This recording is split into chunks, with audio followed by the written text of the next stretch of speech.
I had spent 3 years trying to forget the last thing my sister ever said to me. "You ruined everything." She walked out of my life after that, no explanation, no apology, not even a chance to defend myself. Just silence. A silence sharp enough to carve a hole through my chest every time I thought of her. I thought I was finally numb to it. Until tonight. I had barely fastened my seatbelt when a flight attendant leaned in, her voice trembling against my ear. "Taryn Bishop, you need to get off this plane right now. Your sister set you up." For a moment, I couldn't breathe. Not because of the warning, but because the person I'd spent years grieving might now be the one trying to destroy me. That was the moment everything shattered, and that was the moment my story truly began. I got back to Seattle carrying the kind of heaviness that doesn't show on your face, but lives somewhere deep in your chest. The flight home should have been straightforward: get to Denver, sit through my father's 70th birthday, pretend the empty space my sister left behind didn't still echo every time I thought about it. 3 years had passed since she walked out of my life after a mistake neither of us talked about again. But the distance she created stayed sharp, like an old bruise that never fully healed. I kept telling myself to stay out of work mode, to stop scanning for patterns or red flags. But at sea, the details wouldn't let me. My boarding gate shifted without explanation right before final call. A TSA agent spotted my name on his screen and stiffened before forcing a smile so tight it looked painful.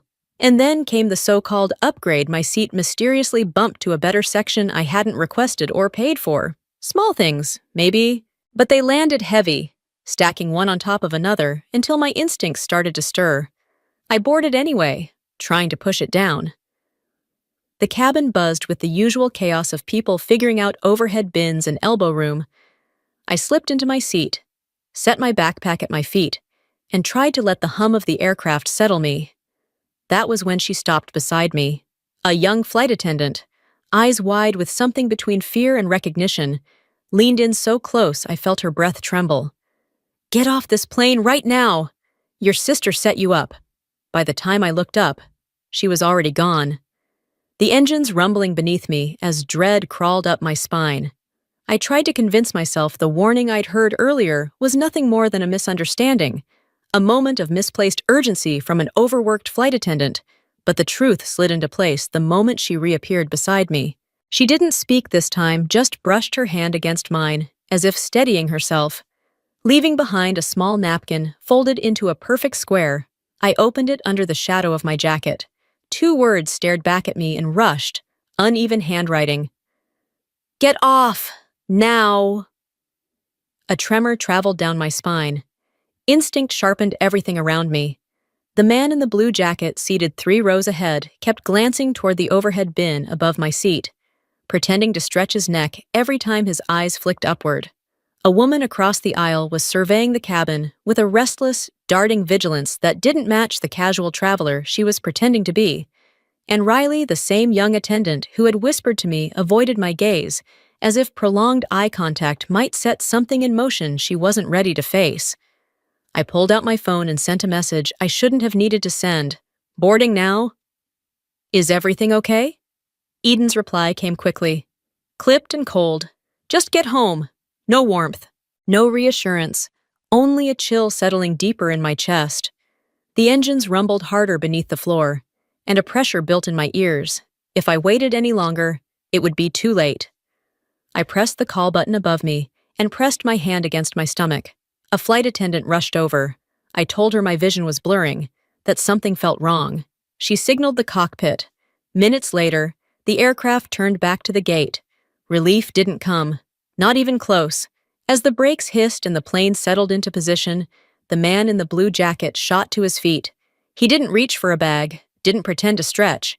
He just stared at me with a mixture of recognition and frustration, like someone who had been waiting for a moment that had just slipped through his fingers. That was when I realized the warning wasn't random. It was deliberate, and I was at the center of it. The moment I stepped off the aircraft, 2 uniformed officers redirected me toward a restricted hallway. Their movements were polite but firm, practiced in a way that told me I wasn't their first passenger escorted behind those doors today. A sign marked "Screening Room 4" glowed overhead. Inside, A FAMS agent pulled on latex gloves and set my bag on a metal table. I stood still, watching every motion of his hands, every shift of the other officer's eyes.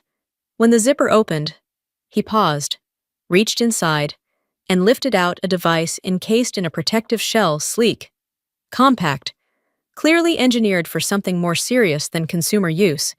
My breath caught. I had never seen it before. He turned the device over. Underneath, etched faintly into the casing, was a string of characters I knew as intimately as my own signature. Eden's old encryption mark, the one she used during her years at Aerodyne before everything between us collapsed. The room narrowed around me.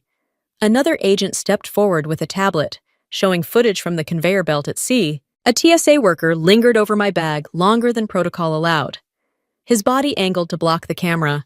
The timestamp sat squarely after I'd cleared security. 3 realizations hit me like separate blows.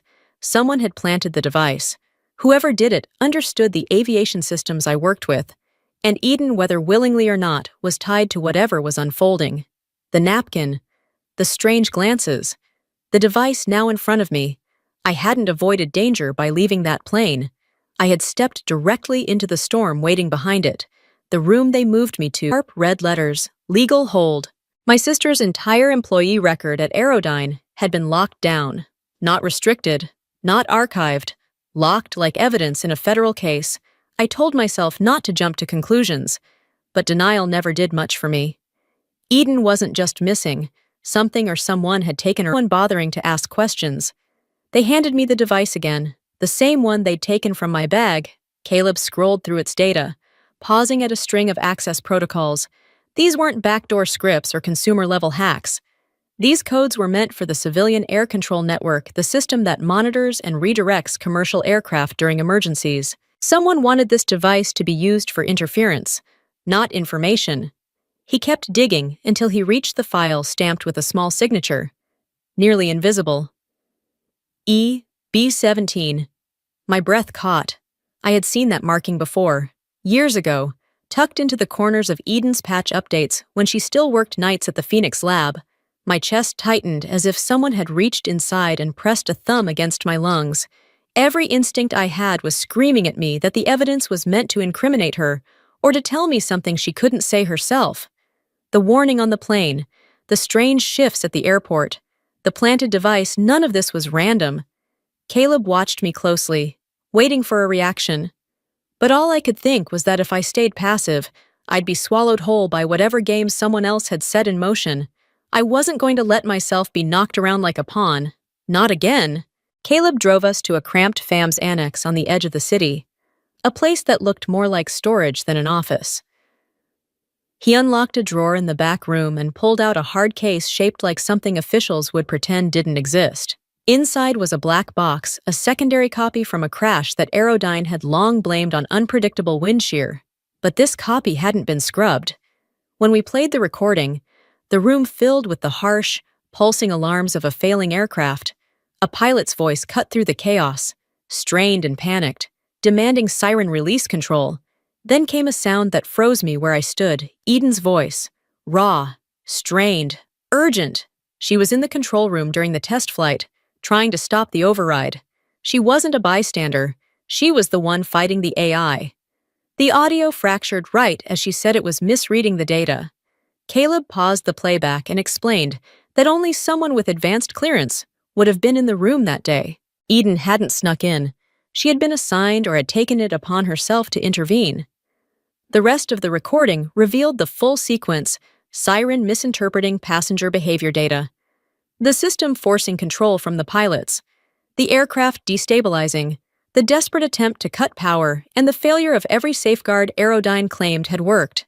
Standing in that dim annex, I felt grief and fury coil together in my chest. My sister hadn't vanished because she was running. She had vanished because she had been fighting something no one wanted exposed. The device in my bag wasn't the beginning. It was the warning shot, and I knew then that I had to find her, not to confront her, but to pull her out of the very thing that was trying to swallow both of us whole. Sleep never came easily that night. But when my phone rang at 3 a.m, it cut through the dark like a blade. I answered before my mind caught up. A woman's voice raspy, breathless, warped by the hum of a vent and the rapid tapping of keys told me not to trust the people questioning me. She said they were covering something they didn't want traced back to them. The tone carried a familiarity that twisted painfully in my chest, and I whispered her name before I could stop myself. The silence that followed was sharp enough to sting. Then the line went dead. Caleb arrived before sunrise, his face grim as he slid a tablet across the table. On the screen, footage from C played back in grainy clarity.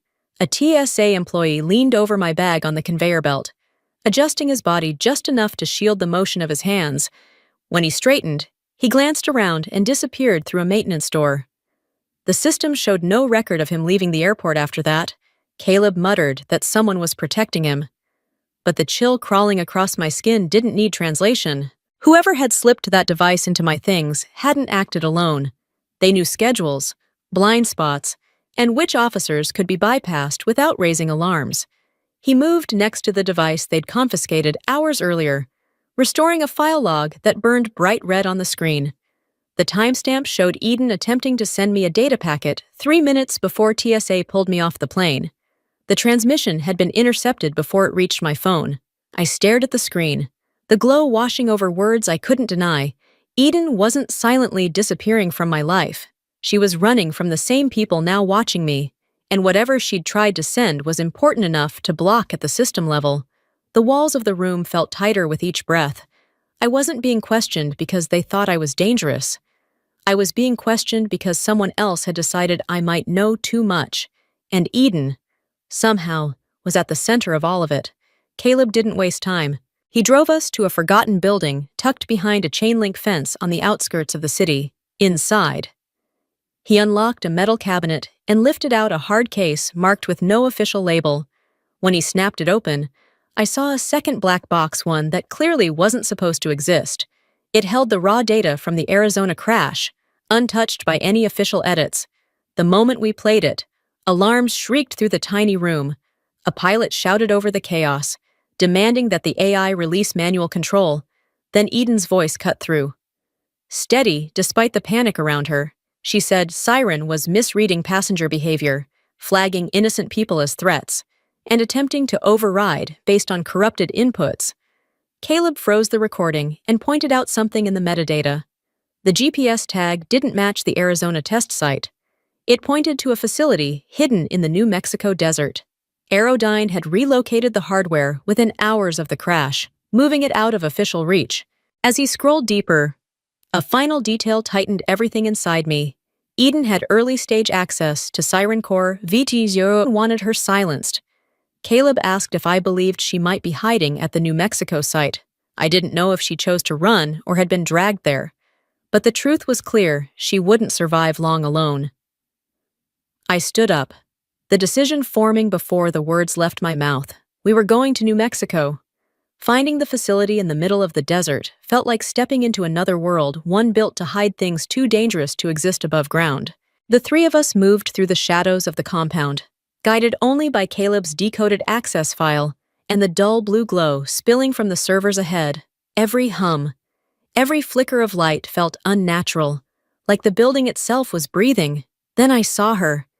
Eden sat strapped to a metal chair behind a wall of reinforced glass, eyes bloodshot and unsteady, but unmistakably aware. The sight hit me with a force that hollowed out my chest. I pressed my hand to the glass, and she lifted her gaze. The apology in her eyes said more than words ever could. Before I could speak, a technician across the room activated a panel. A massive display came alive, and the words pulsed across it. Siren active. Risk is Subject Bishop. My mouth went dry. It didn't specify which of us. It didn't need to. The system had decided one or both of us were threats. A cascade of alerts flashed as Siren began initiating a full override cycle. In minutes, it could push commands into the National Airspace Network. Eden shouted through the barrier, telling me the flaw lived in a module I had written years earlier. Only I knew how to break it. I forced myself to move, fingers flying across the console as I dug into the old patchwork buried beneath layers of unauthorized updates. The servers roared, the countdown racing. 90 seconds. I triggered a false alarm. Steps thundered down the corridor. We had shut Siren down for now, but we had only minutes before Aerodyne erased every trace of what we'd done. The hearing room in the Capitol felt like a vacuum, silent, heavy, every breath measured. Eden and I sat at the same table for the first time in years, shoulders almost touching, though neither of us dared break the fragile space between us. The stakes in that room were bigger than our history, yet the weight of it settled over us all the same. When the committee signaled for the evidence, the lights dimmed, and Riley's video filled the screens. The room froze as the footage played Aerodyne security wiping logs in real time. The command scrub, the node barked across the floor, files disappearing one by one under manual deletion. Gasps rippled through the rows behind us. There was no plausible deniability left. Caleb stepped forward with the second black box, placing it on the table with a finality that made even the panelists lean back. The audio crackled to life alarms, the frantic voice of the pilot, and then Eden's strained warning that Siren was misinterpreting passenger data. Every word cut through the chamber like exposed wire. FAA officials exchanged sharp, stunned looks as the truth unraveled the story Aerodyne had sold them 2 years earlier. When Eden was asked to speak, she rose slowly. Her voice trembled but didn't break. She admitted they had forced her into silence, pressured her to sign documents that would bury Siren's failures before anyone could question them. She said she fought the override because lives were on the line, not because she intended to betray her company. I kept my hands folded beneath the table, knuckles whitening. Watching her relive what she'd endured burned through me in a way I couldn't show. By the time the session ended, Aerodyne was officially under federal investigation. Siren was suspended pending a full review, but as the room emptied, the Secretary of Transportation paused beside me, lowering his voice. "Projects like this rarely disappear," he said. "They just surface later under a different name." His words followed me out of the chamber like a shadow that refused to let go. I reached Denver days later than planned, carrying more than a suitcase when I stepped into my father's doorway. He didn't ask for an explanation. He didn't need one. He just wrapped his arms around me slow, steady, the way you hold someone you weren't sure you'd ever see whole again. For the first time in years, the distance between us and the weight of everything unspoken seemed to ease, just slightly, like thawing ice. His birthday passed quietly. Family, cake, the warm murmur of voices drifting through the house. But beneath it all, a part of me stayed unsettled. He was scared, or if she forgave me for things neither of us ever fully said out loud. But the anger I once carried toward her had finally dissolved. All that remained was a quiet ache and a fragile sense of peace. That evening, I stood on my father's porch and watched planes carve thin white lines across the dark sky. My phone buzzed with an email from the FAA Project Siren, archived for national review. A neat, sterile sentence meant to reassure, but nowhere near convincing. A few minutes later, my screen lit up with a leaked report Siren V2 registered under subsidiary review. So the machine wasn't gone at all, just hidden, waiting. The wind shifted, brushing against my shoulders like a faint reminder. I whispered into the cold air, knowing she couldn't hear me, but needing to say it anyway. "Eden, I understand now, and I'm ready."